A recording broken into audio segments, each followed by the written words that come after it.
bad check, a check which has come back marked insufficient funds.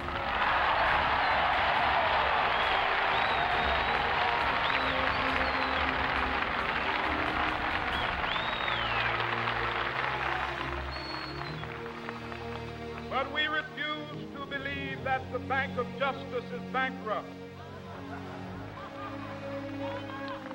We refuse to believe that there are insufficient funds in the great vaults of opportunity of this nation. So we've come to cash this check, a check that will give us upon demand the riches of freedom and the security of justice.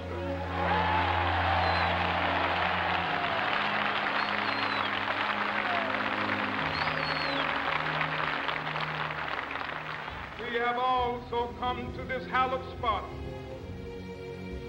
to remind America of the fierce urgency of now. This is no time to engage in the luxury of cooling off or to take the tranquilizing drug of gradualism.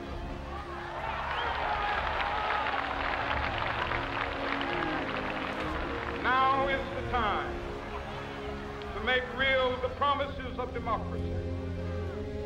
Now is the time to rise from the dark and desolate valley of segregation to the sunlit path of racial justice. Now is the time to lift our nation from the quicksands of racial injustice to the solid rock of brotherhood. Now is the time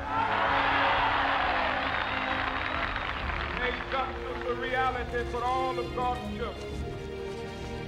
It would be fatal for the nation to overlook the urgency of the moment. This sweltering summit of the Negro's legitimate discontent will not pass until there is an invigorating autumn of freedom and equality.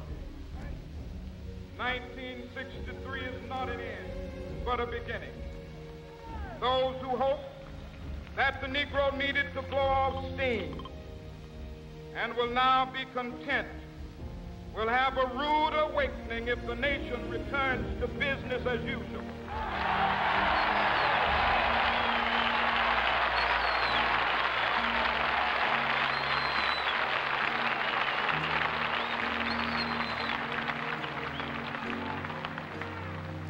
There will be neither rest nor tranquility in America till the Negro is granted his citizenship rights.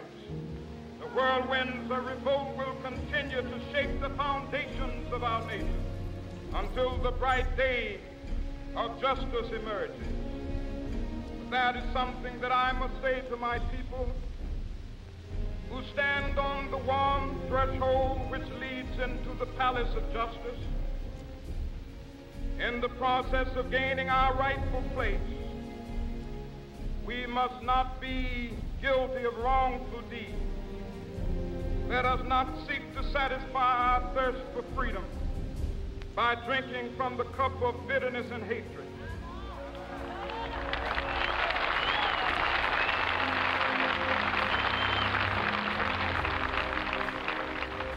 We must forever conduct our struggle on the high plane of dignity and discipline. We must not allow our creative protests to degenerate into physical violence. Again and again, we must rise to the majestic heights of meeting physical force with soul force.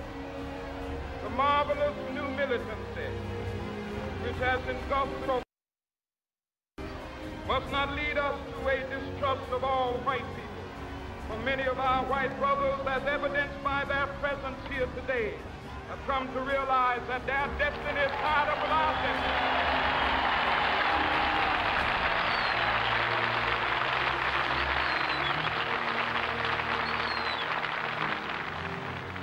They have come to realize that their freedom is inextricably bound to our freedom. We cannot walk alone. As we walk, we must make the pledge that we shall always march ahead. We cannot turn back. There are those who are asking the the devotees of civil rights, when will you be satisfied?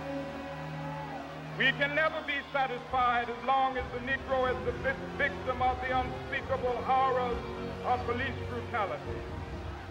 We can never be satisfied as long as our body is heavy with the fatigue of travel, cannot gain lodging in the motels of the highways and the hotels of the city.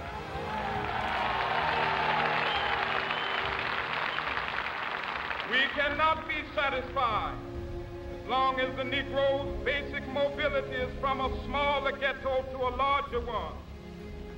We can never be satisfied as long as our children are stripped of their dignity by signs stating for whites only.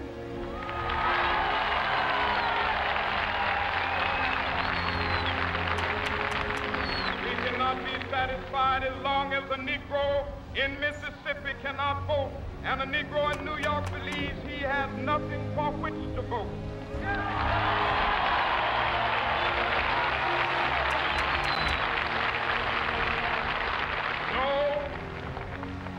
No, we are not satisfied, and we will not be satisfied until justice rolls down like waters and righteousness like a mighty stream.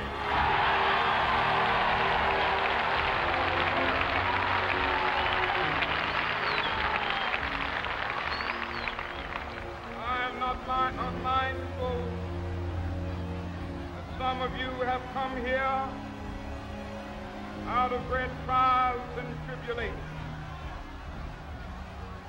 Some of you have come fresh from narrow jail cells.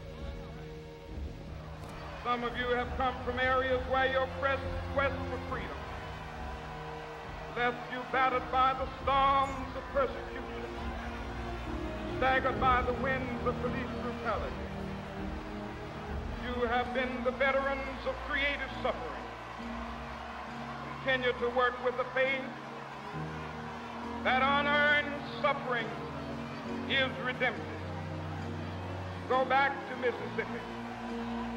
Go back to Alabama. Go back to South Carolina. Go back to Georgia. Go back to Louisiana. Go back to the slums and ghettos of our northern cities.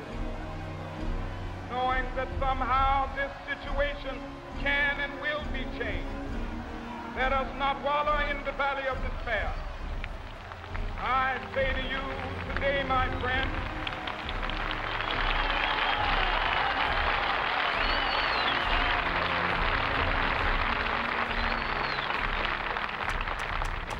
even though we face the difficulties of today and tomorrow, I still have a dream. A dream, the American dream. I have a dream that one day this nation will rise up, live out the true meaning of its creed. Evident that all men are created equal.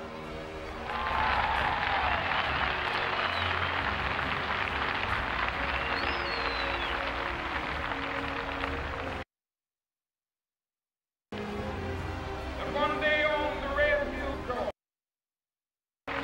saw the former slaver to sit down together at the table of brotherhood. I have a dream. One day, even the state of Mississippi, a state sweltering with the heat of injustice, sweltering with the heat of oppression, be transformed into an oasis of freedom and justice. I have a dream. My four little children one day live in a nation where they will not be judged by the color of their skin, but by the content of their character. I have a dream today.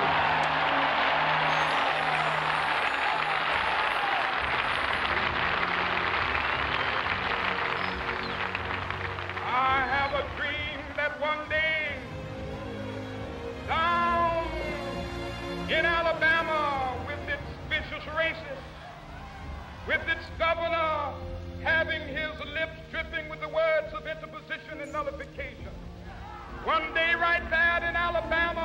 black boys and black girls will be able to join hands with little white boys and white girls as sisters and brothers. I have a dream today.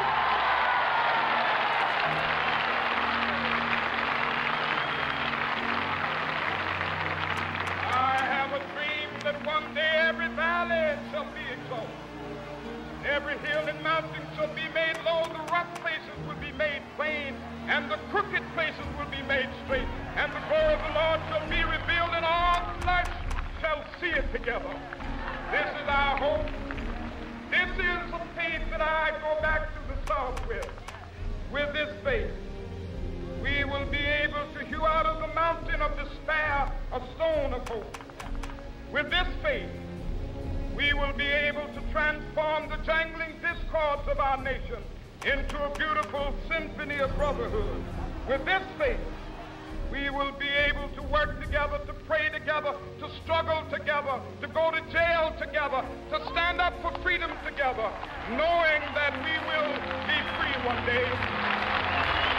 This will be the day. This will be the day when all of God's children be able to sing with new meaning, my country, tears of thee. Sweet land of liberty, of thee I sing. Land where my fathers died, land of the pilgrim's pride. From every mountainside, let freedom ring. And if America is to be a great nation, this must become true. So let freedom ring. From the prodigious hilltops of New Hampshire, let freedom ring. From the mighty mountains of New York, let freedom ring. From the heightening Alleghenies of Pennsylvania, let freedom ring. From the snow-capped Rockies of Colorado, let freedom ring. From the curvaceous slopes of California. But not only that, let freedom ring from Stone Mountain of Georgia. Let freedom ring from Lookout Mountain of Tennessee. Let freedom ring from every hill and molehill of Mississippi, from every mountainside. Let freedom ring, and when it happens, when we allow freedom ring, when we let it ring from every village and every state and every city, we will be able to speed up that day when all of God's children, black men and white men, Jews and Gentiles, Protestants and Catholics, will be able to join hands and sing in the words of the old Negro spiritual, free at